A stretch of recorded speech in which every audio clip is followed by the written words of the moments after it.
So with the last video, we went over the units that will be coming in Rise of the Shield Hero. And as for this video, we'll be going over the equips that are coming for the crossover, not only just summonable, but also the event equips as well. Now I do want to say this crossover is vastly different from other crossovers because you guys may have known this, you guys may have not, but there's true weapons. I don't know how I feel about that yet, but yeah, there's true weapons. So we're going to be covering all of that today in this video, telling you how good the event equips are, telling you how good the crossover equips are, and then of course the true weapons too. So without further ado, let's start with the event equips because they're equips that everybody can get.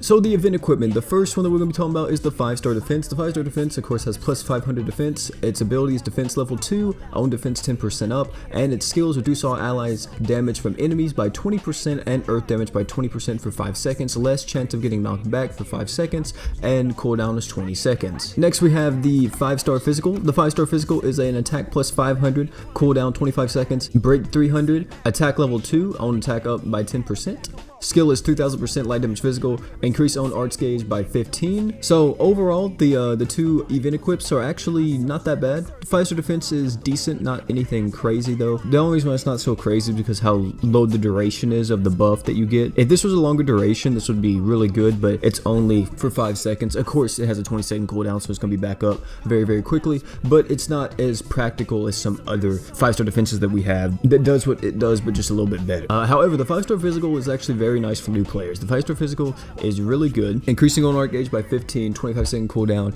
This is pretty much your Curse Light Sword if you don't have Curse Light Sword or you don't have Ymira's true weapons and stuff. This would be the best art gen item in the game, I think, for you. So definitely make sure to farm this if you're a new player. If you've been playing the game for a while and you already have Curse Light Sword, you know, Finn's true weapon, Ymira's true weapon, stuff like that, then you probably don't need to focus on this event really too much unless you just want to go for the limited missions, because I think there might be limited missions for these items, you know, of course getting the max health bead, max enhanced, and all that type of stuff. Now moving on to the gacha equips, and then finally we'll go over the true weapon equip. So the first gacha equip is this 5-star magic. This is a 10,000% earth damage magic, 70% chance of paralyzing the enemy, and you increase your own art gauge by 25. If enemy is paralyzed with this equip, effect is ×2, cooldown 60 seconds. Melty's dress. This is a HP 250, attack 125, defense 125. You reduce all allies damage from enemy by 10% and autofills art gauge by 6 for 7 seconds. Next we have the 4-star defense. The 4-star defense is reduce all allies physical damage from enemy by 20% and increase poison and disease resistance by 100% for 10 seconds. Cooldown 25 seconds. The 5-star magic is kind of interesting. It's actually very interesting to be, in fact. The 5-star magic being able to paralyze, but if you paralyze you get 50 art gauge instead of 25 is actually pretty good. However, of course, it does rely on you paralyzing, and paralyzing is RNG, so why would you use this over something that will give you, you know, the art gauge every time, like, for example, Dior's true weapon, Alma's hat, stuff like that, you know what I mean? The 5-star support, if the effect lasted longer for the damage reduction, this would have been good in a lot of situations like Vitz and Ganon and all that, if the duration lasted longer. 7 seconds, I feel like, isn't really that great. I feel like they should have probably split off the durations, maybe, like made the 10% damage reduction maybe 20 seconds and then do the autofill's own art gauge by 6 for 7 seconds, you know, that's just what it is.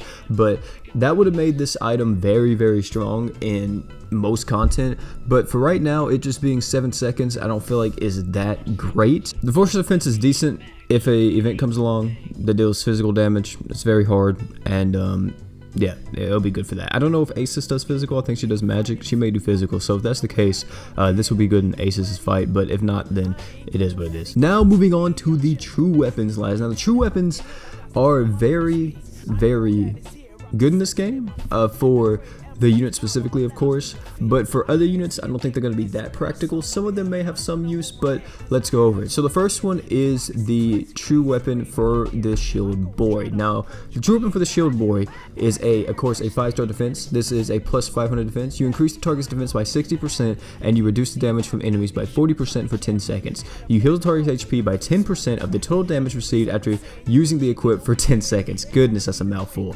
So you get energy boost when equipped by shield boy Boy, you get max HP 25% up, and you autofill your own art gauge by 1. And you also get auto recovery level 2. This will recover your own HP by 4 every second. So next is Raccoon Girl, which is actually the final true weapon. There's only 2 of them, so I don't know why. But Raccoon Girl's true weapon is a 5-star physical attack plus 500, break plus 700, skills of 4500%, light damage physical, increase own attack by 100%, and reduce own skill CT by 100% for 8 seconds, 35-second cooldown. Its ability is when equipped by Raccoon Girl, your damage and crit rate's 30% up, and its skill CT down level 2. Now, Shield Boy's true weapon is actually not that bad. It's doing a lot for you, I'm not gonna lie. Granted, it only lasts for 10 seconds, all the buffs do, but it's doing a lot. It's increasing your defense by 60%, it reduces your damage from the enemy by 40%, and it is healing you by 10% of the total damage that you receive over the course of 10 seconds. That is not a bad true weapon at all. It's doing so much, and it's actually very, very good. Is it worth using rainbow gems on? I wouldn't say for sure, but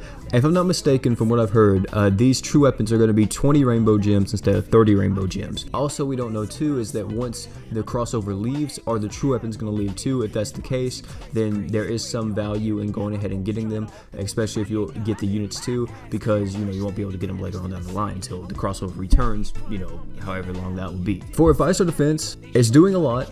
It is good. The 10-second duration is actually decent. It's not terrible. For example, Thetis's true weapon duration lasts for 15 seconds. This only lasts for 10, and this is doing a lot. So it makes sense for it to be, of course, a lower duration. For a taunt tank, this will be probably one of the best items in the game. Of course, if you don't want that type of situation, or if you're using Sandstone, of course, her true weapon will be better because it's AoE. For a taunt tank, this will probably be one of the best defense items in the entire game, next to Thetis's defense item. Now, for the 5-star physical for Raccoon Girl, it's actually really strong.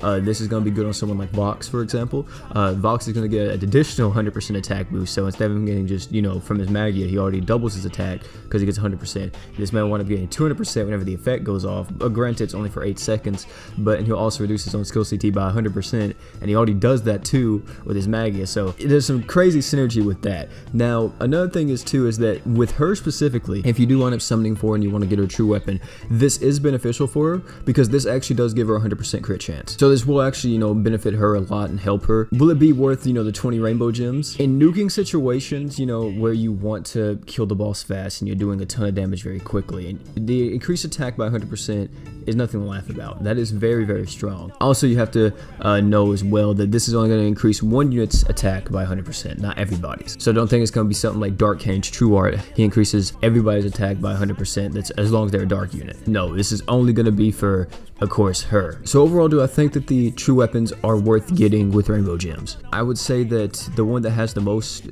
longevity is probably going to be the Shield Boy's true weapon because it's just a defense item and it's very, very strong. And Shield Boy himself is a very strong defensive unit, especially what I read yesterday. If it's actually true, it makes him even stronger than what I originally thought before. We have to wait for the crossover to come out, which are actually going to be tomorrow at the time of recording this video, tomorrow night to be specific. So I think he's going to have the most longevity.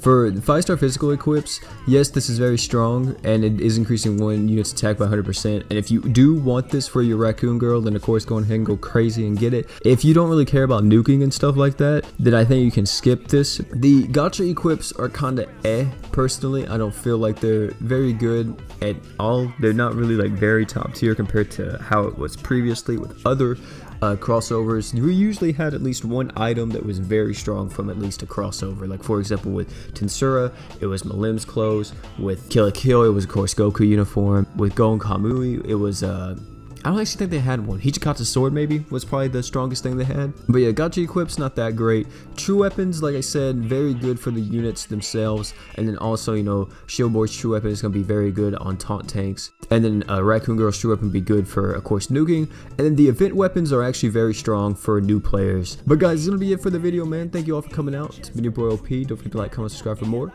Grand Summers content. The next video to be released after this is actually going to be the Should You Summon for Rise of the Shield Hero. So I hope you guys look out for that. And then after that, it's gonna be all the fun showcases and everything, and maybe even some verses if I get a hold of one of them. But thank you all for coming out. It's been your boy OP, and last but not least, guys, you guys already know.